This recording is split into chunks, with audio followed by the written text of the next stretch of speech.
तो आज के इस वीडियो में हम लोग जानने वाले हैं, ये हमारा चैप्टर नंबर 3 है। तो आज की इस वीडियो में हम लोग जानने वाले हैं कैरेक्टरिस्टिक्स ऑफ कंप्यूटर, कंप्यूटर की विशेषताएं के बारे में, कंप्यूटर की क्या क्या विशेषता होती है। तो अगर आपने चैप्टर 1 और चैप्टर 2 नहीं देखा है तो उसका लिंक हम लोग नीचे डिस्क्रिप्शन बॉक्स में देख सकते हो। आप लोग उसका पूरा प्लेलिस्ट का लिंक दिया गया है, आप लोग जाके फर्स्ट चैप्टर से जितना भी चैप्टर पढ़ा है उसका आपको वहाँ पे लिस्ट मिल जाएगा। तो नहीं देखे हैं तो जाके आप लोग प्लेलिस्ट को अपने फ़ोन में भी सेव कर सकते हैं।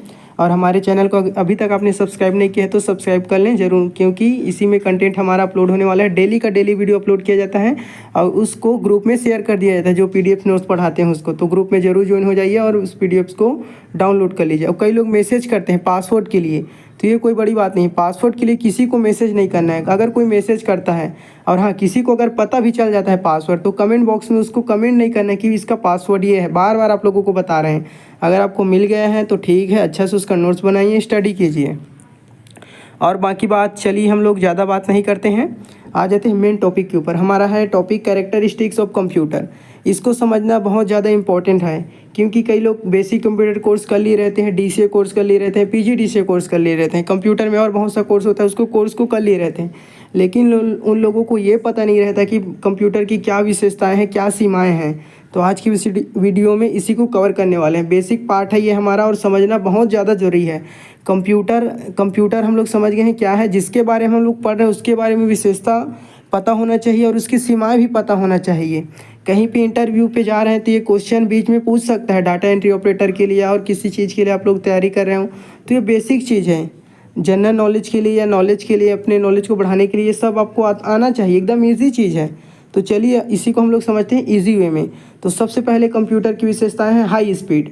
कंप्यूटर क्या करता है, हमारा हाई स्पीड से काम करता है। हाई स्पीड से कैसे काम करता है, जैसे मैं यहाँ पे लिखा 9×3, तो आप लोग इसका आंसर कमेंट कर दो जल्दी से। जिसको पता है आंसर तुरंत 1 सेकंड में कमेंट करो। जैसे इतना मैं लिखा हूँ आपके दिमाग में आ गया होगा कि इसका आंसर क्या है, कैसे आ गया, 1 सेकंड में भी नहीं लगेगा। इसको आप लोग सॉल्व कर लोगे, इसका आंसर इतना है करके। लेकिन अगर इसी को मैं ऐसे करके कर दूँ, इसी को ऐसे कर दूँ, तो 1 सेकेंड में कर लिए। अगर मैं इसी को ऐसे कर दूँ, ये यहाँ पे 3 लिख लिए, यहाँ पे 2 लिख लिए, यहाँ पे 8 लिए, तो इसको आप लोग कितना सेकेंड में कर लोगे। टाइमिंग बढ़ता जाएगा आपका। और बढ़ा दिया मैं, और बढ़ा दिया इसको, और बढ़ा दिया इसको, और बढ़ा दिया, तो आप लोग कुछ सेकंड में कर पाओगे क्या इसको। आपके माइंड में अब आंसर आया होगा क्या, नहीं आया होगा। क्यों नहीं आया होगा, क्योंकि इसको सॉल्व करने में हो सकता है 2 मिनट लगे, 5 मिनट लगे। आप लोगों को ये क्वेश्चन कितना टाइम लगेगा कमेंट बॉक्स में कमेंट कर दे। 5 मिनट में कर पाओगे कि 3 मिनट में कर पाओगे। जो 1 मिनट में कर लेगा वो तो सुपर इंटेलिजेंट है। तो कमेंट बॉक्स में कमेंट कर दो आप कितना मिनट में कर पाओगे। तो ये है, इसको हम लोगों को सोचने में टाइम लग जाएगा, करने में टाइम लग जाएगा, लेकिन कंप्यूटर इसी को कितना में कर लेगा, बहुत ही हाई स्पीड से। हाँ हम लोग लेकिन लिखने में, इसको इंटर करने में थोड़ा सा टाइम हो सकता है।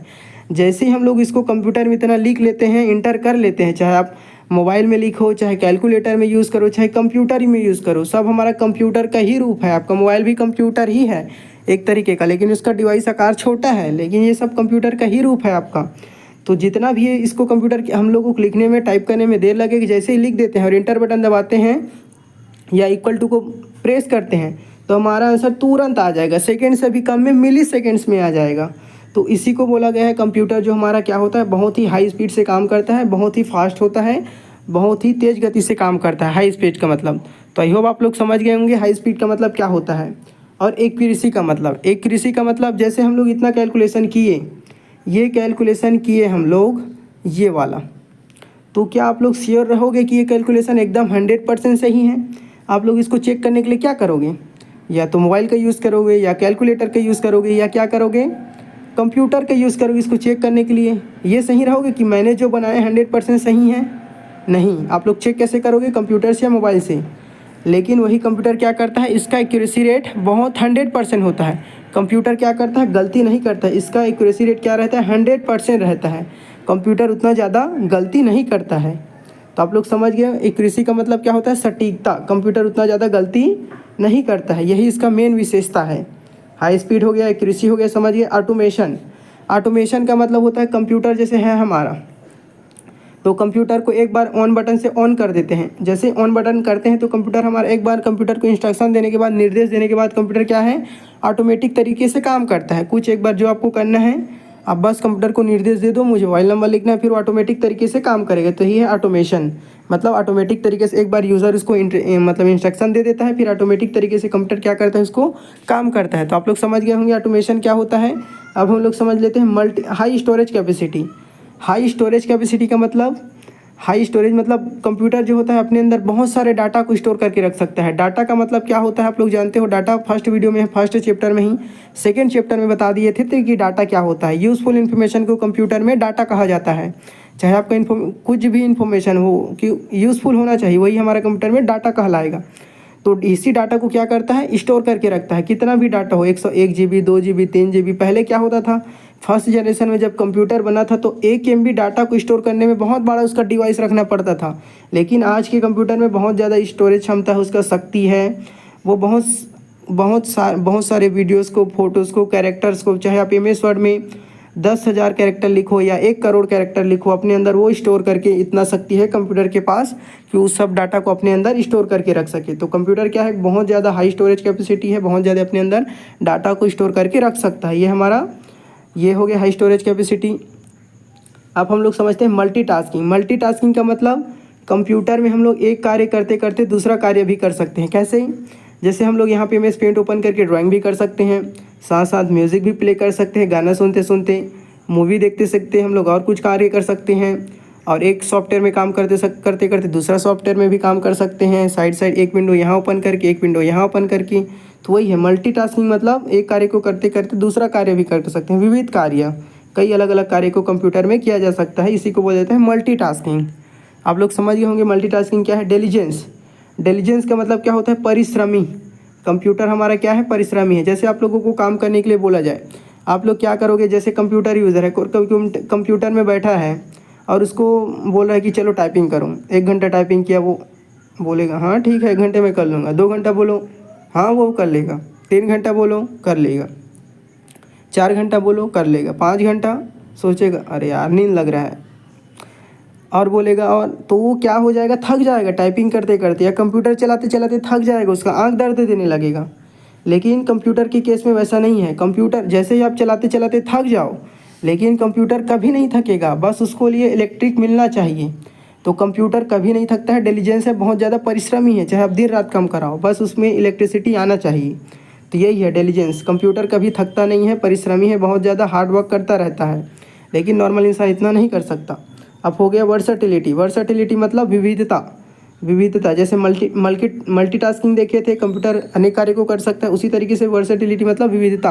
कंप्यूटर में अलग अलग कार्य किया जा सकता है। कंप्यूटर में वीडियो एडिटिंग किया जा सकता है, कंप्यूटर में गेम खेला जा सकता है, कंप्यूटर में रिज्यूम बनाया जा सकता है, कंप्यूटर में PDF तैयार किया जा सकता है, कंप्यूटर में वीडियो एडिटिंग किया जा सकता है, हाँ ये बोल दिए हैं, मतलब ईमेल किया जा सकता है, डाटा ट्रांसफ़र किया जा सकता है, मतलब बहुत सारे कार्य कंप्यूटर में किया जा सकता है। वही है मतलब उसका वर्सटिलिटी, मतलब विविधता। और एक हमारा है कम्युनिकेशन। कम्युनिकेशन का मतलब बातचीत करना। कैसे बातचीत करना, कंप्यूटर के थ्रू। अब बातचीत तो आप बोलोगे कंप्यूटर बात नहीं कर सकता, तो ऐसा बात नहीं बोल रहा हूँ मैं। कम्युनिकेशन मतलब कि डाटा का ट्रांसफ़र करना। डाटा का क्या करना, ट्रांसफ़र करना। एक मतलब कंप्यूटर के फाइल को मोबाइल में सेंड करना, और मोबाइल के फाइल को कंप्यूटर में शेयर करना, कंप्यूटर में भेजना। तो वही हमारा है कम्युनिकेट करना, मतलब डाटा का ट्रांसफ़र करना, डाटा का ट्रांजैक्शन करना, डाटा को ट्रांसफ़र करना। एक मतलब मोबाइल, कंप्यूटर के डिवाइस को, कंप्यूटर के डाटा को मोबाइल में, मोबाइल के डाटा को कंप्यूटर में। तो यही हमारा कम्युनिकेट करना, डाटा को संचार करना। रिलायबिलिटी। रिलायबिलिटी मतलब कि जो कंप्यूटर हमारा क्या है, बहुत ज़्यादा विश्वसनीय है, इस पर विश्वास किया जा सकता है। कंप्यूटर में कुछ भी काम करो तो आसानी से, रिलायबिलिटी है, अच्छा रिजल्ट देता है।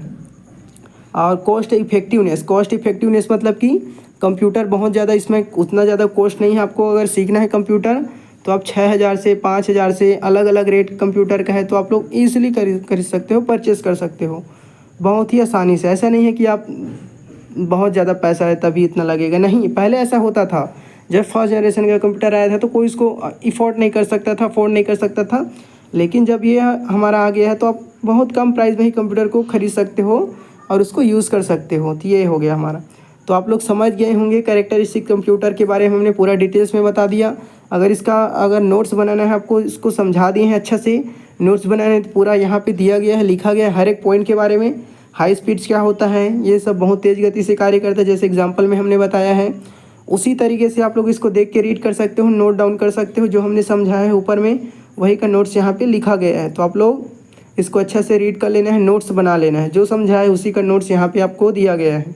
संचार जैसे बता दिए थे आपको, वही सब है यहाँ पे। और कई लोग बोल रहे थे कि हिंदी लैंग्वेज नहीं समझ आ रहा है, इंग्लिश लैंग्वेज में चाहिए PDF नोट्स, तो उसके लिए हम लोगों ने इंग्लिश लैंग्वेज में अलग से प्रोवाइड करा दिया है। तो आप लोग इंग्लिश में भी रीड कर सकते हो और नोट्स बना सकते हो। और अब हम लोग समझते हैं कंप्यूटर की सीमाएँ। कंप्यूटर की सीमाएँ हैं, जैसे कंप्यूटर के बहुत सारे तो गुड हो गए, बेनिफिट्स हो गए, लेकिन कंप्यूटर की कुछ सीमाएँ भी हैं। सीमाएँ का मतलब कंप्यूटर जो नहीं कर सकता। कंप्यूटर हम लोग देखे थे बहुत सारा कार्य कर सकता है। आप बोलोगे कंप्यूटर बहुत ज़्यादा इंटेलिजेंट है, वो तो इंसान से भी ज़्यादा इंटेलिजेंट है। तो अब हम लोग यहाँ इस समस्या को दूर करने वाले हैं कि कंप्यूटर उतना ज़्यादा भी इंटेलिजेंट नहीं है जितना आप लोग सोच रहे हो।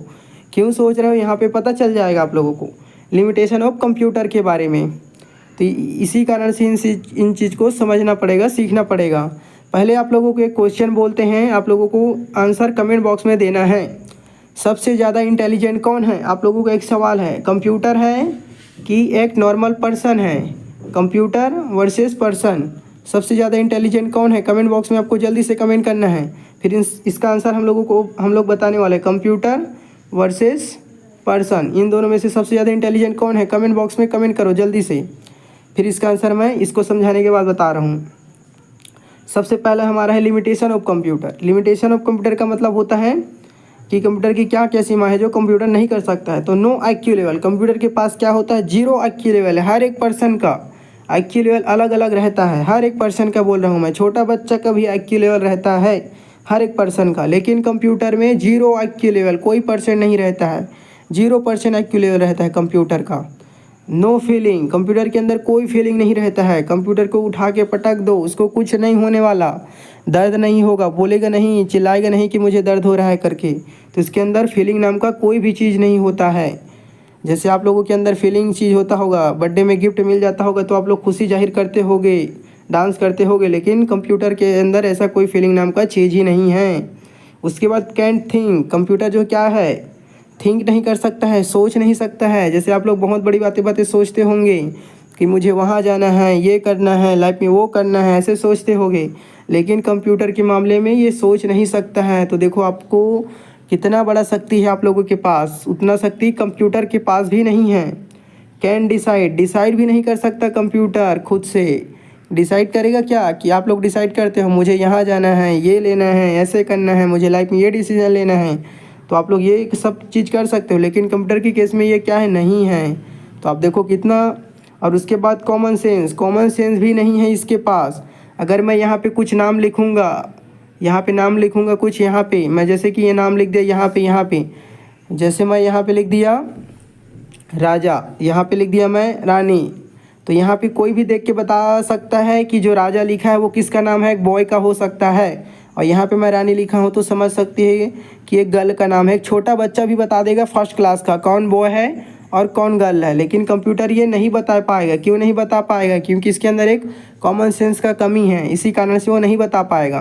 तो एक छोटा बच्चे के अंदर भी कॉमन सेंस रहता है कि कौन बॉय है, कौन गर्ल है, किसका नाम बॉय है, किसका नाम ये गर्ल है, लेकिन कंप्यूटर की केस में ऐसा नहीं होता है, कॉमन सेंस की कमी है। कैंट इम्प्लीमेंट, कंप्यूटर जो है इम्प्लीमेंट नहीं कर सकता है। जैसे आप लोगों को पढ़ाया जा रहा है तो आप लोग इम्प्लीमेंट कर रहे हो, सुन रहे हो, उस चीज़ को समझ रहे हो, आप लोग नोट डाउन कर रहे हो। आप लोग बताओ नोट डाउन कर रहे हो कि नहीं, कि बस ऐसे ही एक कान से इनपुट ले रहे हो, दूसरे कान से आउटपुट ले रहे हो? ऐसा नहीं करना है, नोट डाउन बनाते जाना है। नोट्स इसलिए आप लोगों को दिया जा रहा है, आप लोगों के लिए इतना मेहनत किया जा रहा है, नोट्स डेली के डेली बनाया जा रहा है, PDF आप लोग PDF प्रोवाइड किया जा रहा है, फिर भी आप लोगों को ये सब आप लोग समझो जल्दी से अच्छा से, और नोट्स डेली बनाते रहो। और तो समझ गए, जैसे हम लोग सीखते हैं तो इम्प्लीमेंट करते हैं, लेकिन कंप्यूटर इम्प्लीमेंट इसको नहीं करता है। कंप्यूटर जो है इम्प्लीमेंट करने का शक्ति नहीं है कंप्यूटर के अंदर। Depend on user, dependent on user, computer क्या है, डिपेंड रहता है किस पे, यूज़र पे। यूज़र आएगा तभी कुछ कंप्यूटर में काम हो पाएगा, लेकिन कंप्यूटर अपने से खुद से चलेगा नहीं है। हाँ, लेकिन फ्यूचर में रोबोटिक्स के जरिए कुछ काम किया जाएगा, लेकिन ऐसा अभी संभव नहीं हो पाया है।